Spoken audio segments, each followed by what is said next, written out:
The light of dawn breaks over a frost-covered battlefield. Rows of men stand in formation, their shields overlapping like scales on a great serpent. This is the shield wall, for centuries, the backbone of European warfare. But on this day, something will change forever. From the mist emerge figures wielding weapons that will transform the art of war, the Viking Axemen. Before we begin this journey into the Viking Age, tell me in the comments, where are you watching from? It's always fascinating to see our community of history lovers spread across the world. And if you're new here, don't forget to subscribe and enable notifications. Every subscription helps us keep exploring the real stories behind the legends. Now, let's begin. The 9th century dawned upon a Europe divided. Charlemagne's empire stretched across the continent, while England remained fragmented into competing kingdoms. The Mediterranean world continued to recover from the collapse of Roman authority, trade routes rewoven like delicate threads across a torn fabric. In this world of emerging feudal powers and monastic centers of knowledge, warfare followed predictable patterns. Armies met on open ground, lines of infantry protected by shields faced one another, and battles were often decided by who broke formation first. The shield wall had reigned supreme across European battlefields since before the time of the Romans. This defensive formation, where warriors stood shoulder to shoulder with their shields overlapping, created a nearly impenetrable barrier against conventional attacks. Spears could thrust over or between shields, while the wall itself could absorb tremendous pressure without breaking. When two shield walls met, battles often devolved into pushing matches, tests of endurance and discipline, rather than individual martial skill. But far to the north, beyond the awareness of most Europeans, a different approach to combat was evolving. The Norse peoples, those we now call Vikings, had developed in relative isolation, their warfare shaped by different pressures. The fjords and forests of Scandinavia did not favor large-scale formations. Instead, conflicts were often small-scale affairs, raids and counter-raids between competing clans and jarls. In this environment, individual prowess and aggressive tactics became highly prized. Central to this northern fighting style was the axe.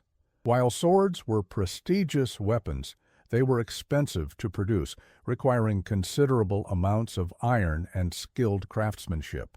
Axes, by contrast, could be crafted with less metal, making them more accessible. But the Viking axe was not simply a tool repurposed for war. It was a purpose-built weapon with unique characteristics that would prove devastating on European battlefields. The most fearsome of these axes was the Dane axe, a long hafted weapon with a broad, curved cutting edge. Unlike the smaller hand axes used for everyday tasks, these were designed exclusively for warfare, with hafts ranging from 3 to 5 feet in length. The long handle allowed for tremendous leverage, multiplying the force behind each swing.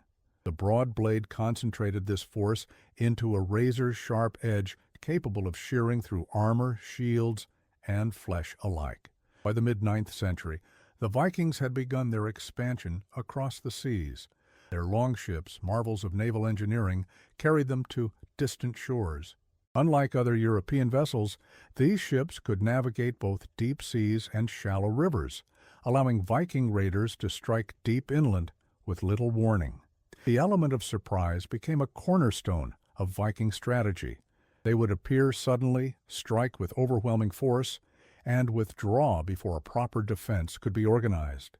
When Viking raiding parties made landfall, they did not arrange themselves in the orderly formations familiar to European armies. Instead, they attacked with a ferocity that terrified contemporary chroniclers. The Anglo-Saxon Chronicle describes them as wolves among sheep, while Frankish sources speak of their inhuman savagery. Modern historians have debated whether accounts of the berserker, warriors who fought in a trance-like fury, represent historical reality or literary exaggeration. Yet archaeological evidence and contemporary accounts leave little doubt. that Viking combat tactics emphasized aggression over caution.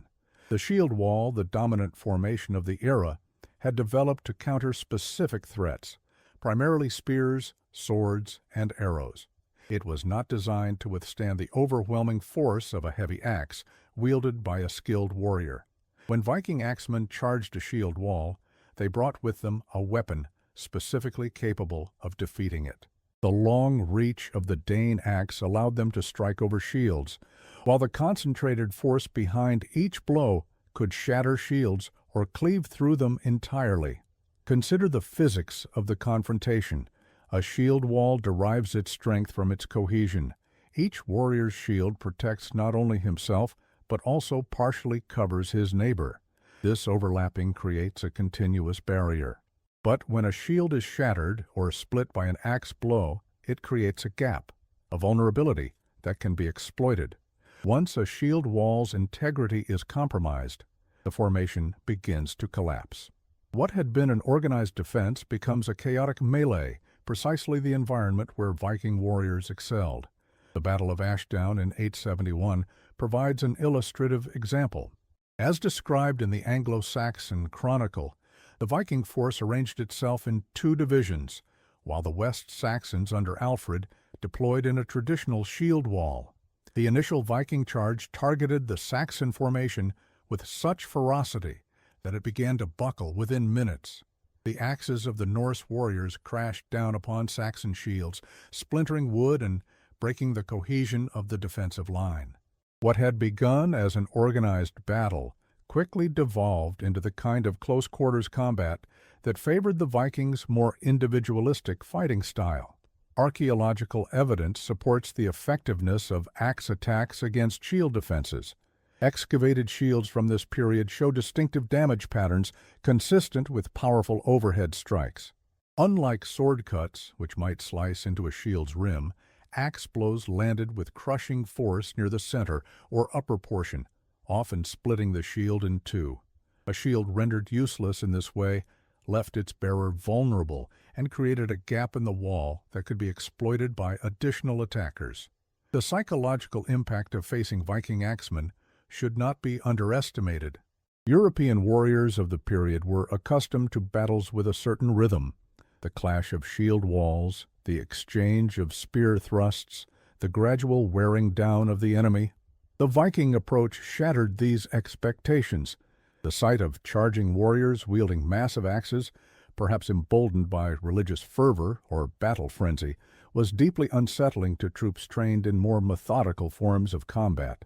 Contemporary accounts often emphasize the fear inspired by Viking attackers. The Annals of St. Bertin describe Norse raiders as men who cut down everything in their path, while the Anglo-Saxon Chronicle repeatedly uses terms like slaughter and great carnage when describing battles with Viking forces. This psychological warfare, the cultivation of a terrifying reputation, was likely a deliberate strategy, one that could undermine enemy morale before a single blow was struck. It would be misleading, however, to suggest that Viking success relied solely on axes and aggression. Norse warriors were also tactically sophisticated, capable of adapting their approach to different circumstances.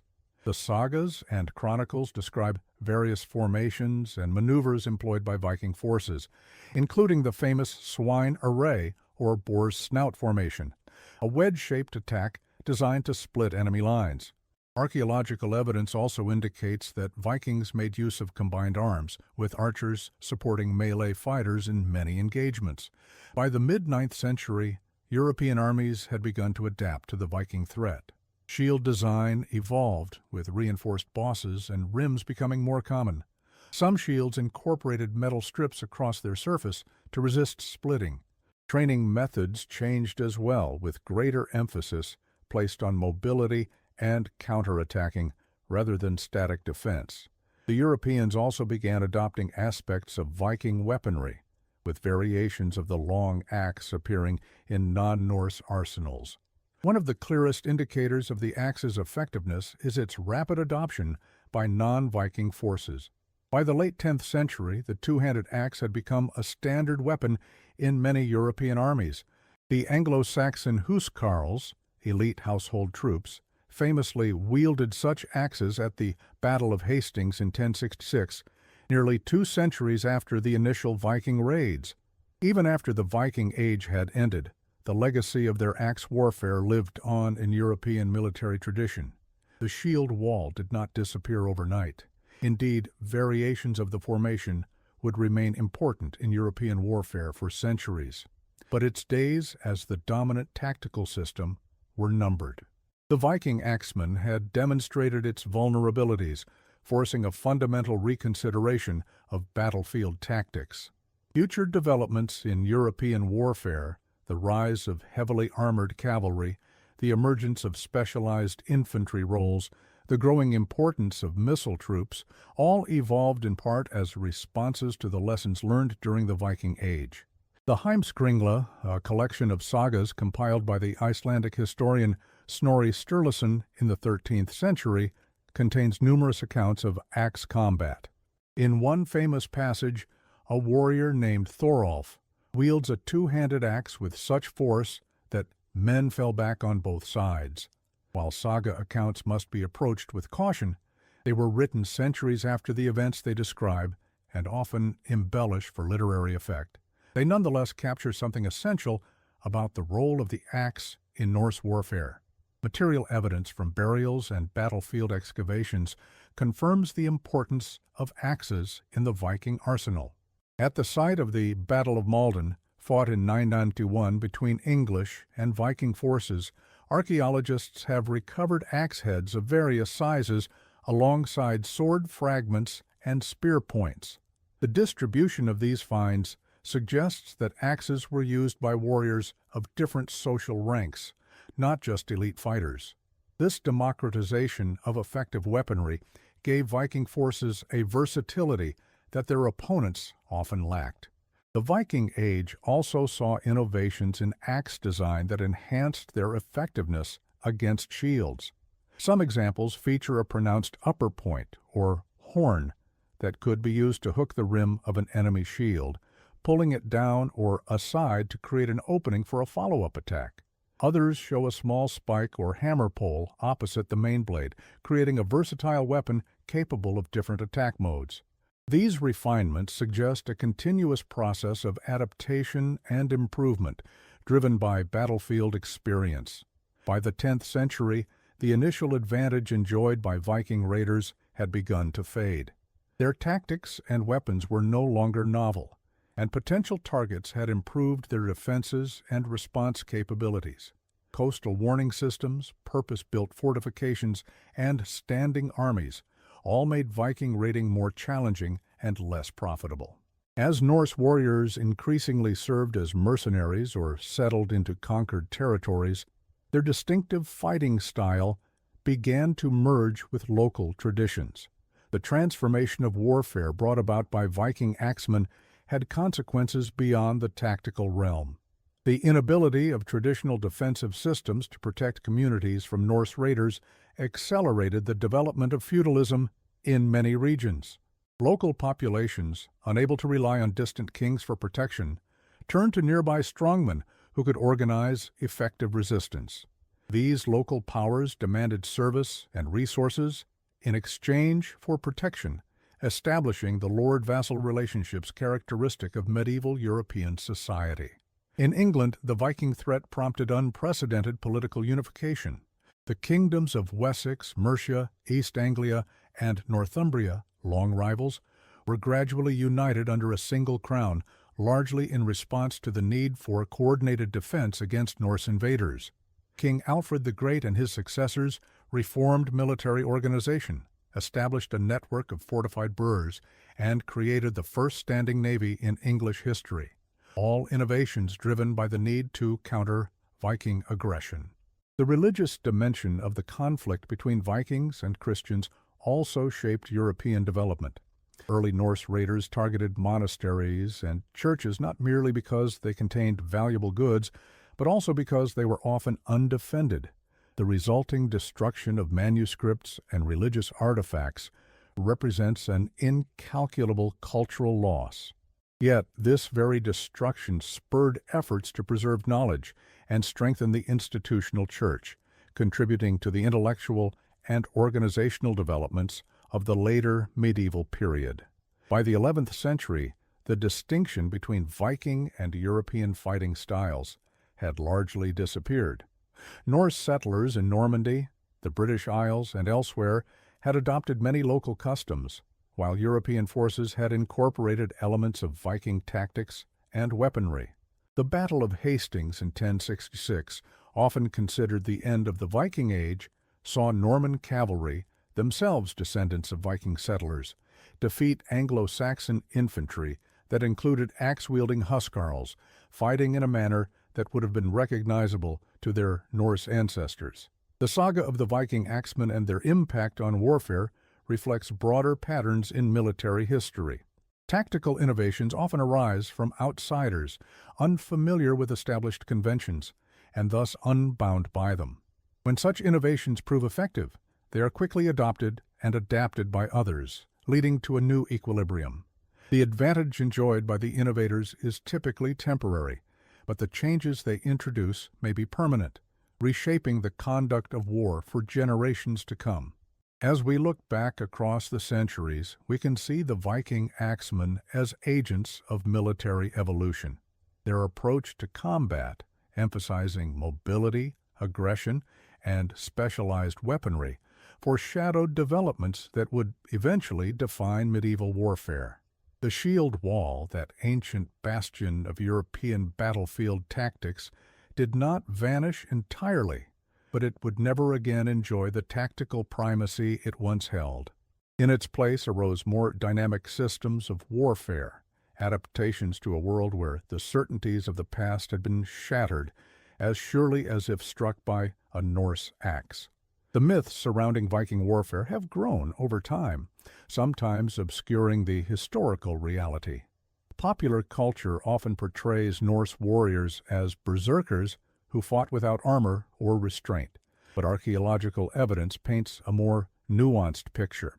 Most Viking combatants wore some form of protection, typically mail shirts for wealthier warriors and padded garments for others.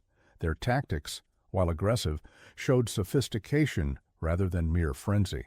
The effectiveness of Viking axemen came not from supernatural battle madness, but from a combination of weaponry, training, and tactical approach that specifically countered the prevailing defensive systems of their time.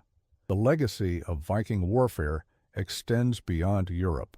As Norse explorers pushed westward across the Atlantic, they brought their weapons and tactics to North America. Archaeological evidence from L'Anse aux Meadows in Newfoundland includes fragments of iron weaponry, suggesting that the Vikings who briefly settled there came prepared for combat. Encounters between Norse explorers and indigenous peoples, referred to as skraelings in the sagas, represent the first military contact between European and North American populations, a foreshadowing of conflicts that would reshape the continent centuries later. The Anglo-Saxon Chronicle, our most detailed source for Viking activities in England, records a particularly telling incident in the year 1012. A band of Norse raiders led by Thorkel the Tall attacked Canterbury and captured the Archbishop Elfhea. When the Archbishop refused to be ransomed, insisting that no payment be made for his release, a drunken Viking reportedly killed him with an axe blow to the head. This incident, shocking to contemporary Christians, illustrates both the practical effectiveness of the axe as a weapon and its symbolic role as an instrument of Norse power. As the Viking Age progressed, the axe took on cultural significance beyond its military application. In the Norse world, it became a symbol of authority and status, featured on runestones and in grave goods. The axe age mentioned in the prophetic poem Völuspá refers to a time of warfare and conflict. Even in religious contexts, the axe appeared. The god, Thor, was sometimes depicted with an axe rather than his more famous hammer, particularly in areas where Norse religion came into contact with Christianity. The effectiveness of Viking Axemen against shield walls represents a classic example of tactical counter-innovation. Throughout military history, dominant defensive systems have eventually been undermined by offensive developments specifically designed to defeat them. The shield wall fell to the axe, just as later the castle would fall to the cannon and the trench to the tank. This pattern, innovation, counter-innovation, adaptation, drives the evolution of warfare, a process as old as organized combat itself. As we reflect on the Viking Axemen who transformed European warfare, we should remember that history is rarely as simple as our narratives suggest. The changes they introduced did not occur overnight, nor were they universally applied. Different regions adapted at different rates, and old methods persisted alongside new ones. What emerges from the historical record is not a story of sudden revolution, but of gradual evolution, as tactics and technologies adjusted to changing circumstances and challenges. In modern military academies and historical reenactments, the lessons of Viking warfare continue to be studied and appreciated. The fundamental insights, the importance of weapons matched to tactical goals, the value of aggression at the right moment, the psychological dimension of combat, remain relevant even in an age of technological warfare. Though the battlefields have changed beyond recognition, the basic principles demonstrated by those Norse axemen over 1,000 years ago still resonate with students of military history. The echo of the Viking axe can still be heard today, not just in museums and reenactments, but in the cultural memory of the lands they raided and settled. Place names, linguistic influences, and genetic heritage all testify to the Norse presence. Even our popular understanding of the medieval period has been shaped by the Viking expansion and the responses it provoked. When we imagine the Middle Ages, we often picture elements, castles, knights, feudal obligations that developed in part as reactions to the threat posed by those northern raiders with their terrible axes.